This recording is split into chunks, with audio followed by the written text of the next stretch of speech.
Hello everyone, আসসালামু আলাইকুম। যে যেখান থেকে ভিডিওটা দেখছো সবাইকে স্বাগতম জানাচ্ছি। আজকে পদার্থবিজ্ঞান এসএসসি নবম দশম শ্রেণীর চতুর্থ অধ্যায়ের কাজ ক্ষমতা শক্তির একটি গুরুত্বপূর্ণ সৃজনশীল নিয়ে হাজির হয়েছি। সৃজনশীলটি রাজশাহী বোর্ড 2025-এ এসেছে। দেখো সৃজনশীলটি কী বলছে যে 2 কিলোওয়াটের একটি তড়িৎ মোটরের কর্মদক্ষতা 60%। মোটরটি দ্বারা টি সময়ে কোনো কাজ করতে শক্তির অপচয় হয় 39,200 জুল। প্রশ্নটা হচ্ছে দৃশ্যপট একের আলোকে টি এর মান নির্ণয় করো।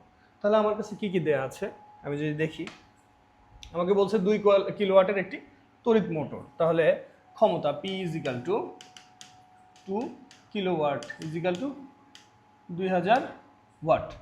এখন কর্মদক্ষতা ইটা ইজ ইকাল টু 60% মানে 0.6। মোটরটি দ্বারা টি সময়ে কোনো কাজ করতে শক্তির অপচয় হয়েছে, অপচয়কৃত শক্তি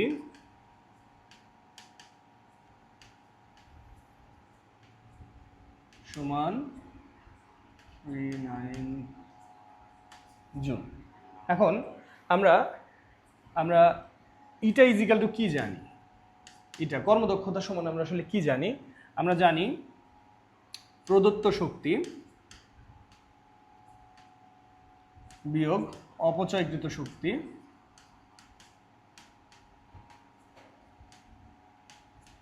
ডিভাইডেড প্রদত্ত শক্তি। এখন আমার কাছে কিন্তু এখানে প্রদত্ত শক্তি দেওয়া নাই, তাহলে আমার প্রদত্ত শক্তি আমি কিভাবে বের করব? আমরা প্রদত্ত শক্তি কি ই ইজ ইকাল টু কি পি টি।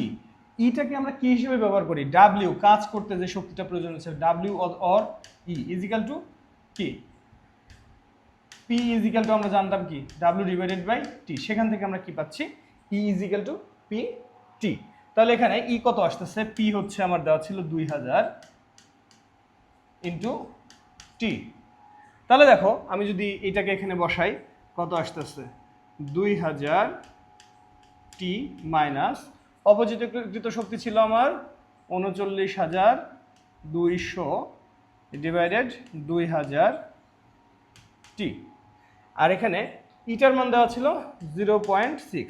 তাহলে আমি যদি গুণ করি 0.6 দিয়ে 2000কে গুণ করলে আসতেছে 1200 T is equal to 2000 T minus 200। তাহলে দেখো আমার এটা এই পাশে থেকে আমরা যদি এক্সচেঞ্জ করি তাহলে আসতেছে minus 800 T is equal two 39,200 বা টি ইজ ইকাল টু এখানে একটা মাইনাস আছে 39,200 ডিভাইডেড 800। তাহলে এটা আমার কত আসতেছে? আমি যদি ক্যালকুলেট করি 39,000, তাহলে আমার আসতেছে 49 সেকেন্ড। তাহলে দেখো বলছে যে দৃশ্যপট একের আলোকে টি এর মান নির্ণয় করো। আমার এখানে কি দেওয়া ছিল? আমার কাছে শুধুমাত্র একটা ক্ষমতা দেওয়া ছিল যে তড়িৎ মোটরের ক্ষমতা ছিল এবং তার কর্মদক্ষতা ছিল। আমরা কিভাবে বের করছি জিনিসটা আবার একটু রিভিউ করি। আমরা কি করছি? আমরা কর্মদক্ষতা সমান কি জানি? আমরা জানি যে কৃত কাজ বা মানে কার্যকর ক্ষমতা। কার্যকর ক্ষমতাটা কি? আসলে প্রদত্ত শক্তি থেকে যদি অপচয়কৃত শক্তি বিয়োগ করা হয় তাহলে সেটা হচ্ছে আমার কার্যকর ক্ষমতা। তো আমি সেখান থেকে পেয়েছিলাম এইটা, এবং আমার প্রদত্ত শক্তিটা কতটুকু ছিল? আমার প্রদত্ত শক্তিটা ছিল এই পরিমাণ। আমি সেখান থেকে ক্যালকুলেশন করে দেখলাম টি হচ্ছে 49 সেকেন্ড। এবার আমরা দ্বিতীয় প্রশ্নে যাই। দেখো সেই 2 কিলোওয়াটের একটি মোটরের ক্ষমতা, ঘ নম্বর প্রশ্নে কি আসছে? বলছে যে এসি তলে কোনো বস্তু রাখলে তা স্থির থাকবে কিনা বা গড়িয়ে পড়বে সেটা বিশ্লেষণের মাধ্যমে দেখাও। দেখো কোনো একটা বস্তুকে কোনো একটা মানে আনত তলে যদি আমরা এইভাবে রেখে দিই, ধরে নিলাম যে কোনো একটা বস্তু, আমি এই বস্তুটাকে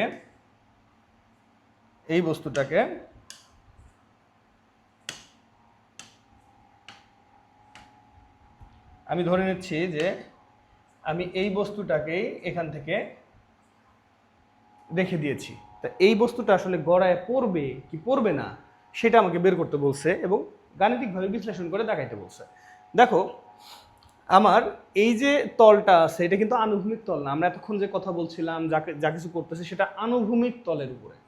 আর এখন যেটা আছে সেটা একটা কি বলবো যে এটাকে বলা হয় আনত তল আর কি, যে তোমার আনুভূমিক তলের সাথে একটা কোণ করে দাঁড়িয়ে আছে, তার উপরে আমি বস্তুটাকে রাখছি। এই বস্তুটা এখন গড়ায় পড়তেও পারে, নাও পারে, সেটাই আমরা দেখবো আসলে কি হয় এখানে। দেখো এই যে এখানে যে কোণটা তৈরি হয়েছে, এই কোণকে এই যে কোণটা তৈরি হয়েছে এটাকে বলা হচ্ছে আনত কোণ। কি কোণ? আনত কোণ। আর এই যে তলটা রয়েছে,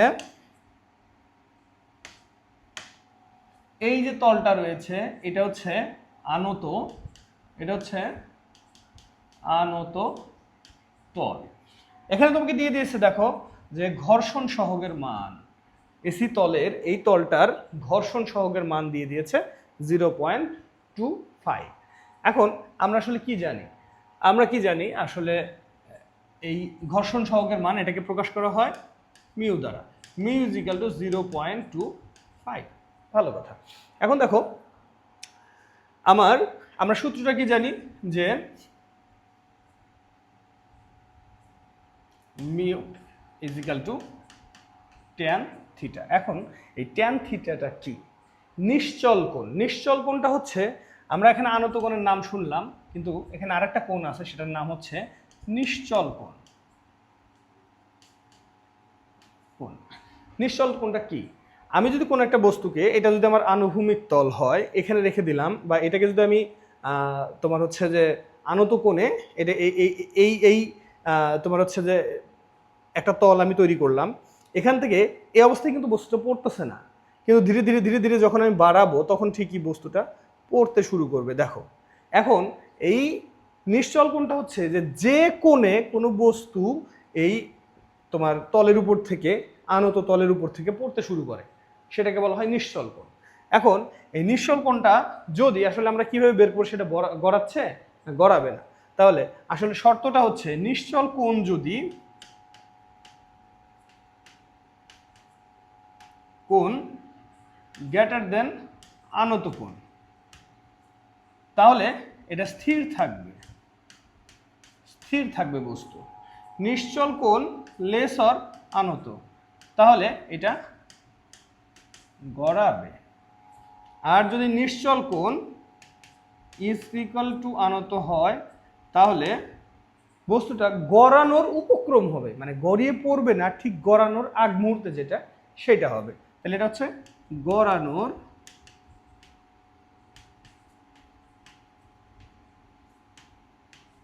হবে। তাহলে দেখতে পাচ্ছ আমার এই তিনটা শর্তের মাধ্যমেই আমি আসলে বের করতে পারি যে বস্তুটি গড়িয়ে পড়বে না পড়বে না, বাকি কি করবে।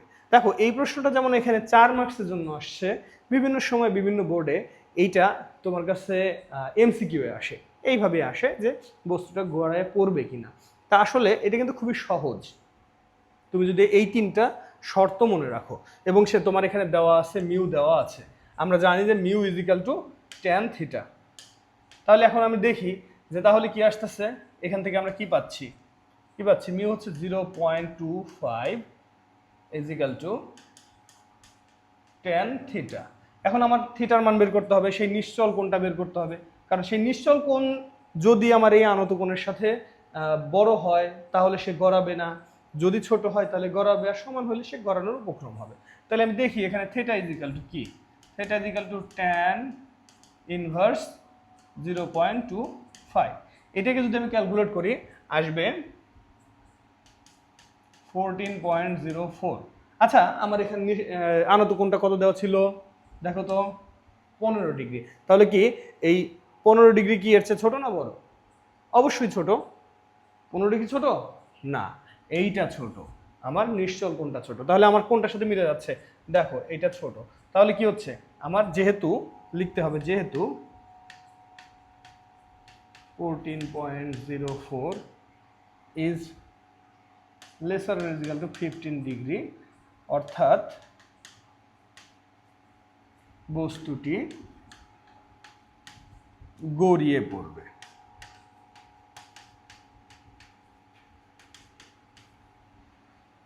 ঠিক আছে, এখন দেখো এই কাজ ক্ষমতা শক্তি অধ্যায়ে আরো বেশ কিছু অঙ্ক আছে, বেশ কিছু টাইপের অঙ্ক আছে। তোমরা দেখবা যে তোমাদের বিভিন্ন বইয়ে, বিভিন্ন গাইডে অনেক অনেক অঙ্ক দেওয়া আছে। আসলে কি জানো, এখানে খুব লিমিটেড 8 থেকে 10টা অঙ্ক করলেই তুমি এই অধ্যায়ের সকল অঙ্ক করে ফেলতে পারবা। এইগুলো হচ্ছে তার ভিতরে একটা। বিভিন্ন টাইপের অঙ্ক আছে। তাহলে এখানে আশা করছি যে এখানে এই এই ধরনের প্রশ্ন আসলে এরপর আর তোমাদের কোনো সমস্যা হবে না।